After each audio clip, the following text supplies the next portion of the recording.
Hello दोस्तों, स्वागत है आपका वॉच गोगो में। और आज हम बात करेंगे फैंटास्टिक फोर फर्स्ट स्टेप्स के 10 ऐसे सवाल जिनके अभी तक जवाब नहीं मिले हैं। नंबर 10।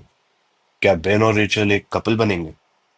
कॉमिक्स में बेन ग्रिम की पार्टनर है एलिशिया मास्टर्स, एक अंधी स्कल्प्टर जिसे पुरानी वाली 2004 की फैंटास्टिक फोर में कैरी वॉशिंगटन ने प्ले किया था। मगर फर्स्ट शिफ्ट में एलिशिया गायब है।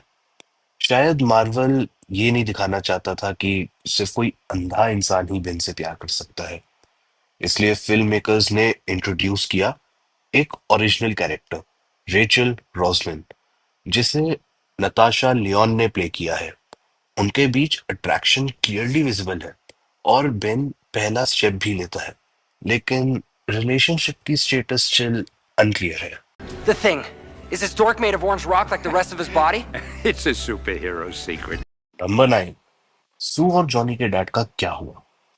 मूवी में उनकी मॉम का कोई जिक्र नहीं है और डैड के बारे में सिर्फ एक हल्का सा मेंशन मिलता है। सू कहती है उनका रिलेशन अच्छा नहीं था। कॉमिक्स में उनके फादर एक एक्सीडेंट के लिए खुद को ब्लेम करते हैं, फिर गैम्बलिंग और जेल के रास्ते चले जाते हैं। एक और वर्जन में वो एक साइंटिस्ट होते हैं जो काम को फैमिली से ज्यादा इंपॉर्टेंस देते हैं। मूवी में उसकी एग्जैक्ट सिचुएशन अनक्लियर है, लेकिन जब सू अपने बेटे का नाम फ्रैंकलिन रखती है तो लगता है उसके मन में उसके लिए अभी भी कुछ इमोशन है। नंबर 8। क्या हम दोबारा अर्थ 838 जाएंगे? कुछ देर के लिए लग रहा था कि जॉन क्रिसिंस्की ही एमसीयू के रीड रिचर्ड्स होंगे, और कुछ वक्त के लिए थे भी। पर फिर वांडा ने उन्हें मार दिया। ये सब अर्थ 838 में हुआ, जबकि फर्स्ट स्टेप सेट है अर्थ 828 पे, जहां सिर्फ फैंटास्टिक फोर ही सुपर हीरोज हैं। अर्थ 838 में रीड के बच्चे भी थे। Is their mother still alive? Yes. Good. There will be someone left to raise them. शायद आने वाली एवेंजर्स में उनकी कोई स्टोरी एक्सप्लोर हो, या फिर ये एक और एमसीयू का छूटा हुआ प्लॉट ही बनकर रह जाएगा। नंबर 7। क्या रीड और सू दूसरा बच्चा चाहेंगे? मूवी के स्टार्टिंग में सू के प्रेग्नेंट होने का रिवील होता है। कॉमिक्स में इनकी एक डॉटर भी होती है, वेलेरिया रिचर्ड्स।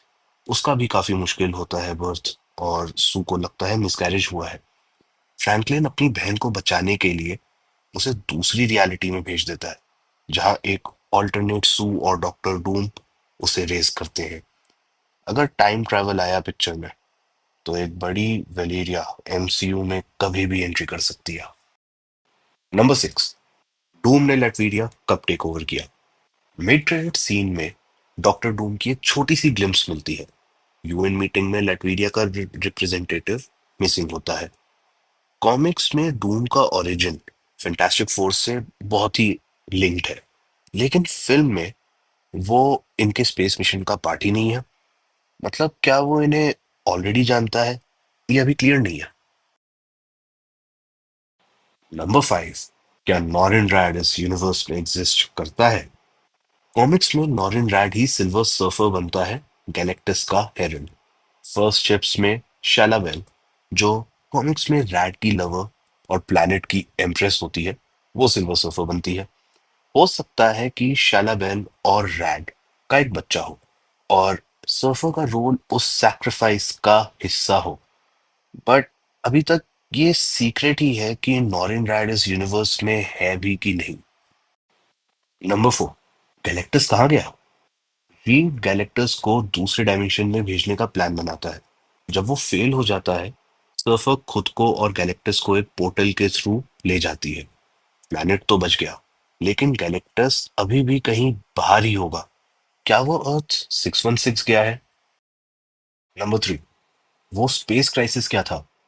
थंडरबोल्ट्स, या फिर जैसे उसका बाद में एक्चुअल नाम रखा गया था, द न्यू एवेंजर्स। वहां खत्म होता है एक सीन जहां हमें पता चलता है कि हीरोज एक रहस्यमयी स्पेस क्राइसिस के बारे में डिस्कस कर रहे होते हैं। उससे पहले एक स्पेसशिप जिस पर 4 का सिंबल बना है, अर्थ के एटमॉस्फेयर पे एंटर करता है। वो बहुत ही कूल शिप था, और हमें लगता है कि फैंटास्टिक फोर फर्स्ट शिप्स का एंड थंडरबोल्ट से जुड़ा हुआ होगा, जहां फैंटास्टिक फोर अर्थ 828 से अर्थ 616 में क्रॉसओवर करेंगे। हालांकि इसकी एंडिंग जो है वो एवेंजर्स डूम्सडे के लिए सेटअप करती है। फर्स्ट शिप्स खुद में एक अलग स्टोरी है जिसमें एमसीयू का बहुत कम रेफरेंस है। हमारे हीरोज पास रियलिटीज के बीच ट्रैवल करने की टेक्नोलॉजी है, लेकिन अभी तक क्लियर नहीं है कि उनका थंडरबोल्ट्स में अपीयरेंस किस वजह से होगा। हम ये भी कंफर्म नहीं कर सकते कि क्या शिप को फैंटास्टिक फोर ही चला रहे हैं। शायद डूम ने उसे हाईजैक कर लिया हो, शायद वो छोटे फ्रैंकलिन के साथ दुनियाओं के बीच में ट्रैवल कर रहा हो। नंबर टू, फ्रैंकलिन के पास और कौन सी पावर्स है? चाहे वो नॉर्मल बेबी लगता हो, गैलेक्टस कह रहा था कि फ्रैंकलिन के पास ऐसी पावर्स है जो किसी के पास नहीं, और वो जल्दी ही सामने आएंगी। लेकिन सबसे बड़ा सवाल, क्या बचपन से ही उसमें सुपर पावर्स होंगी? फाइनल सीन में जब लगता है कि सू ने अपना सैक्रिफाइस कर दिया है, फ्रैंकलिन एकदम से अपनी माँ को जिंदा कर देता है। इससे लगता है कि वो अर्थ का सबसे ज्यादा पावरफुल बीइंग हो सकता है। फ्रैंकलिन बहुत इंटेलिजेंट भी है। मिड ट्रेड सीन में जो 4 साल बाद का है, उसमें फ्रैंकलिन डिफिकल्ट बुक्स समझ सकता है। जैसे जैसे उसका दिमाग ग्रो हो रहा है, उसकी पावर्स भी बढ़ रही हैं, जैसे टेलीकिनेसिस, रिकग्निशन, जैसे आने वाली बातें पहले ही महसूस कर लेना, और रियलिटी को लिखी हुई बातों के जरिए भी चेंज करने की एबिलिटी। अभी तक ये क्लियर नहीं है कि एमसीयू कैसे इन पावर्स को दिखाएगा, लेकिन एक बात पक्की है, आप नहीं चाहते कि फ्रैंकलिन किसी गलत आदमी के हाथ लग जाए। नंबर वन, डूम का फ्रैंकलिन के साथ क्या प्लान है? मिड क्रेडिट सीन में सू वापस आती है और देखती है कि उसका बेबी अकेला नहीं है, उसके ऊपर एक शैडो मंडरा रही है। हम उसका चेहरा नहीं देखते, लेकिन कोई डाउट नहीं है कि वो डॉक्टर डूम ही है। असली सवाल ये है, डॉक्टर डूम फ्रैंकलिन के साथ क्या करना चाहता है?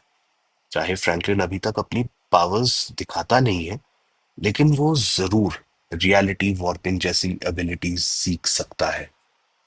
तो डूम पक्का उसको मैनिपुलेट करना चाहता है, उसकी पावर्स यूज करना चाहता है और उसकी पावर्स के थ्रू मल्टीवर्स पर राज करना चाहता है। अपनी थ्योरीज नीचे कमेंट पे बताओ, लाइक शेयर और सब्सक्राइब करो और वेट करो अवेंजर्स डूम्सडे का।